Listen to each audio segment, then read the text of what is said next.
Bonjour, un petit point aujourd'hui sur la façon dont des élèves de cycle 2 peuvent apprendre à comprendre. En effet, le consensus actuel est de dire que la compréhension, ça s'enseigne explicitement. Il faut que nous enseignions à nos élèves à élaborer une représentation mentale cohérente d'un texte. Nous-mêmes, en tant que lecteurs experts, certains chercheurs estiment que nous faisons entre 200 et 300 connexions sémantiques et causales en lisant une page de difficulté modérée. On lit le sujet avec le verbe, on fait des relations entre les personnages, entre les lieux, on imagine où ça se passe. Tout ça, certains de nos élèves ont bien du mal à le faire. Ainsi, les élèves éprouvent deux types de difficultés devant la compréhension d'un texte. Les difficultés à faire des liens, ce que l'on vient de dire, à mettre en lien toutes les informations contenues dans le texte, et une deuxième difficulté liée à piloter cette mise en lien, c'est-à-dire à contrôler si on comprend ou si on ne comprend pas le texte. Bien sûr, il y a d'autres compétences et connaissances qui entrent en ligne de compte quand ils lisent un texte, nos petits élèves. L'identification des mots, toutes leurs connaissances sur le vocabulaire, la morphologie, la syntaxe, toutes leurs compétences d'efficience cognitive, l'attention, la mémoire de travail, le raisonnement. Mais on va s'intéresser surtout aujourd'hui sur ce qui est du traitement du discours continu, c'est-à-dire comment les aider à mettre en place une cohérence du texte, à pouvoir trouver et aller plus loin que les inférences qui sont dans le texte et pouvoir mettre en œuvre des stratégies pour réguler et puis piloter leur compréhension. Il faut donc pour ça enseigner des procédures de façon systématique, de façon progressive et de façon explicite.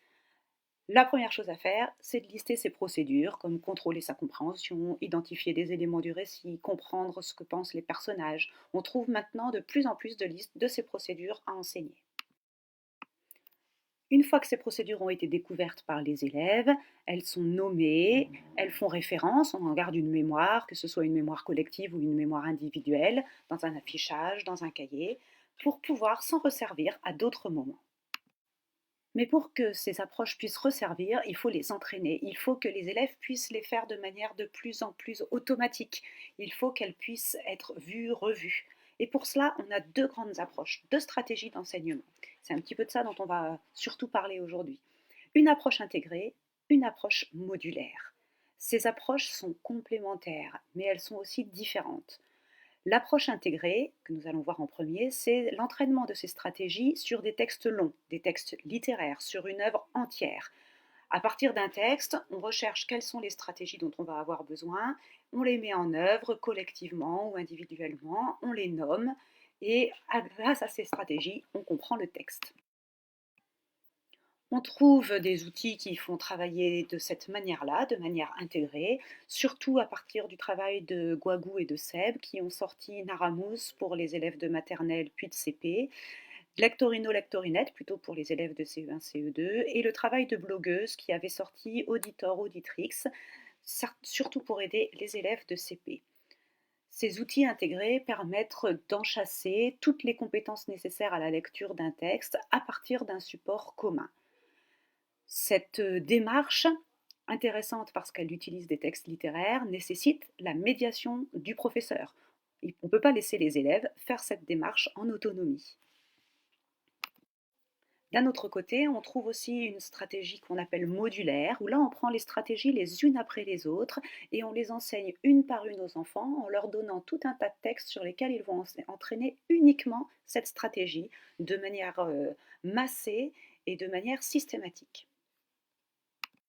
On trouve donc également des outils pour que les élèves s'entraînent de manière modulaire. C'est le cas par exemple du travail sur la compréhension des éditions de La Cigale, qui a été mené sous la direction de Maryse Bianco, du travail de Duskeren sur stratégie pour lire au quotidien, et puis du travail par exemple qu'on peut trouver sur le site de l'Académie d'Orléans-Tours sur Je lis, je comprends.